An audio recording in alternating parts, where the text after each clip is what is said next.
Дулаан дамжлалтын онол, дулааны процесс, дулааны төлөв байдал өөрчлөгдөх, халаах, хөргөөх, ширхгийг агшаах гэх мэт процессыг орох бөгөөд хөдөлгөгч гол хүч нь орчны температурын хооронд өөрчлөлт болон харилцан адилгүй температуртай буюутын хооронд дулааны энерги шилжих үзэгдлийг дулаан солилцоо гэдэг. Температур ихтэй биеэс температур багатай бие дулаан шилжих эргэлт болцолтгүй процессыг дулаан солилцоо гэнэ. Термодинамикийн 2-р хуулиасаар дулаан солилцоо нь температур буурах чиглэлд явагдах бөгөөд өөрөөр хэлбэл дулаан температур ихтэй биеэс температур багатай бие шилжинэ. Термодинамикийн 2-р хууль нь дулаан шилжих процесс үл эргэх чанартай байдаг болохыг тогтоодог.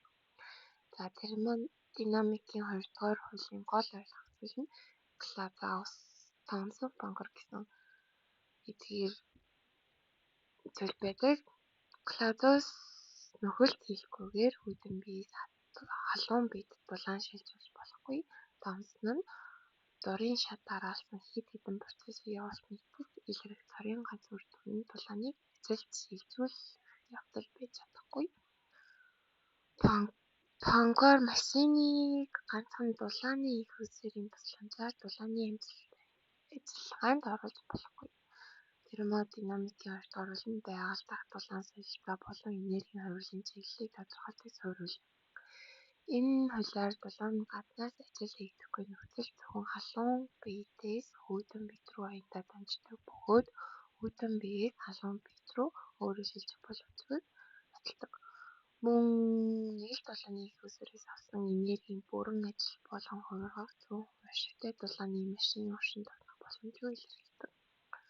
Үүнтэй холбоотойгоор элбэг бүлэг процесс заавал тодорхой хэмжээний энерги алдагдaltaй эргэж буцалтгүй шинжтэй байдаг.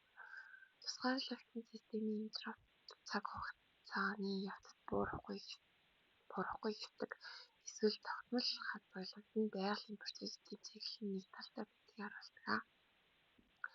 За дулаан дамжлалтын үндэс.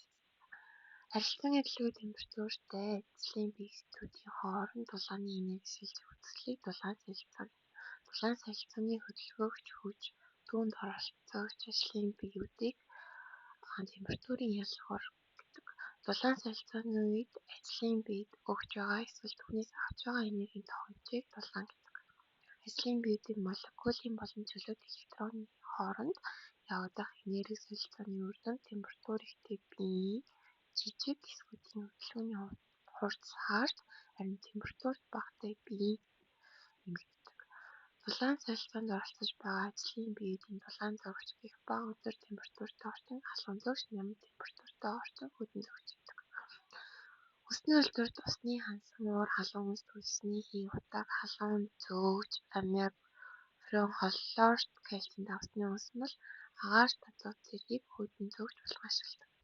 Халуун ба хүйтэн зовгчийн зориулалт дулаан процесс явагдах нөхцөл температур үн өртөг зэргийг тооцсны үндсээр дулаан зовгчийг сонгоно. Дулаан дамжлалт нь дулаан дараалтын тухай шинжлэх ухаан бөгөөд халаалт, хөргөлт, конденсат, сэргээлт зэрэг масс солилцооны процессуудыг явуулахад чухал үүрэгтэй. Дулаан нэвтрүүлэлт, конвекц, цацрагийн гэсэн 3 үндсэн аргаар дулаан дамжина. Дулаан тархалт дээрх аргуудын аль нэгээр бус харин нийлмэл дулаан солилцооны үр дүнд өөрөөр хэлбэл дээрх аргуудын хослон хэрэглээд явагдана. Жишээлбэл дулаан хан ба хийн орчны хооронд конвекц дулаан нэвтрүүлэлт цацрагаар ийм зэрэг дамжина. За дулаан нэвтрүүлэлт буюу contraction гэж бие биетэйгээ нягт зөргилцэх жижиг эмэг замбраагүй хөдөлгөөний үр дүнд дулаан тархалтыг илнэ. Энэ хөдөлгөөн нь хий ба шингийн молекулын хөдөлгөөний хатуу биеийн тал торон дох атомын гангалт эсвэл металл дах чөлөөт электрон шилжилтэй. Конвекц буюу convection гэдэг нь хий ба шингний жижиг хэсгүүдийн хөдөлгөөний үр дүнд дулаан тархалтыг илнэ. Конвекцийн чөлөөт ба алчмагдал гэж ингэж үзэж болдог. Дулаан цацрахалт буюу radiation гэж биеэс цацрах янз бүрийн уттай цахилгаан соронзон долгионоор дулаан тархалтыг илдэг. Бүх бие энерги цацруулах чадвартай бөгөөд энэ энерги нь өөр бие шингээхдээ дулааны энерги болгон урьдаг. Ингэж цацрагын дулаан солилцоо нь энерги цацруулах, энерги шингээх гэсэн давтамжтайгаар явагддаг. Бодит хэлбэлээр дулаан нь дээр харгуудын аль нэг бус харин нийлбэл дулаан солилцооны үр дүнд өөрөөр хэлбэл дээр харгуудын хосолсон хэлбэрээр тархдаг. Жишээлбэл хаан ба хийн орчны хооронд дулаан конвекс дулаан нэвтрүүл газаргаар ийм зэрэг дамжина. Дулаан нь тусгаарлаг цаанаас хий ба шингэн орчноос хананд дамжихыг дулаан өгүүлбэр гэж нэрлэдэг.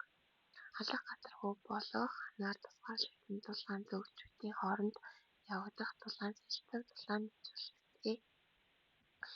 Зарим нэг тодорхой нөхцөлд дээр харгууд нь дангаар хэрэглэгдэх тохиолдол байдаг. Жишээлбэл дулаан нь хатуу бид үндсэндээ дулаан нэвтрүүлэлтээр тархдаг.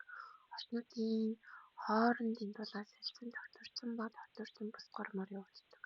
Тогтворсон горимтой үед дулаан солилцооны аппаратын температурын талбай өөрчлөл нь хугацаанаас хамаардаг. Харин тогтворсон бус гормоор явагдах дулаан солилцооны үед температур нь хугацаанаас хамаарч өөрчлөгддөг. Үргэлжилсэн ажиллагаатай аппаратанд явагдах процесс тогтворсон, үргэлжилсэн аппаратанд процесс тогтворжоогүй байдаг. Үсний бүтээгдэхүүн дулааны боловсруулалтын үед тэдгээрийн физик, химийн чанар хувирч улмаар дулаан дамжих нөхцөлийг өөрчилдөг. Дулаан дамжлалтын үндсэн тэстгэл. Дулаан дамжлалтын дулааны урсгал Q, дулаан солилцооны гадаргуу F хоорондын холбоог илэрхийлэх хурдны хамаарлыг дулаан дамжлалтын үндсэн тэстгэл гэдэг. Уг тэсгэлээр дулаан солилцох гадаргуу ба дулааны тоон хэмжээ дулаан дамжлалтын үндсэн тэсгэлээр тодорхойлно. Дулаан дамжлалтын коэффициент K нь 1m квадрат гадаргуутай ханаар тусгаарлагдсан дулаан зөөгчүүдийн хооронд тэдгээрийн температурын ялгуур 1 градус байх үед нэг цагийн хугацаанд ямар хэмжээний дулаан дамжихыг үзүүлдэг. Дулаан дамжлалтын коэффициентийн хэмжээний тараачиж байна. Дүгнэлт. Дулаан дамжуулалтын онол нь дулаан энерги биетүүдийн хооронд хэрхэн шилжиж байгааг ойлгох, хэмжих арга зарчмыг тодорхойлдог.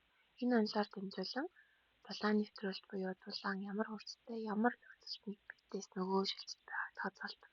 Дулаан дамжлалтын коэффициент нь тухайн материалын дулаан дамжуулах чадварыг хэмждэг чухал параметр бөгөөд өндөр коэффициент нь дулаан хурдан дамжиж байгааг, бага коэффициент нь дулаан удаан дамжиж байгааг илтгэдэг. Эдгээр ойлголтуудыг ашигласнаар инженери технологийн салбарт дулаан салшилтыг оновчтой төлөвлөх, дулаан алдагдлыг багасгах, төхөөрөмж барилга болон үйлдвэрийн процессыг үр ашигтай болгох боломжтой байдаг.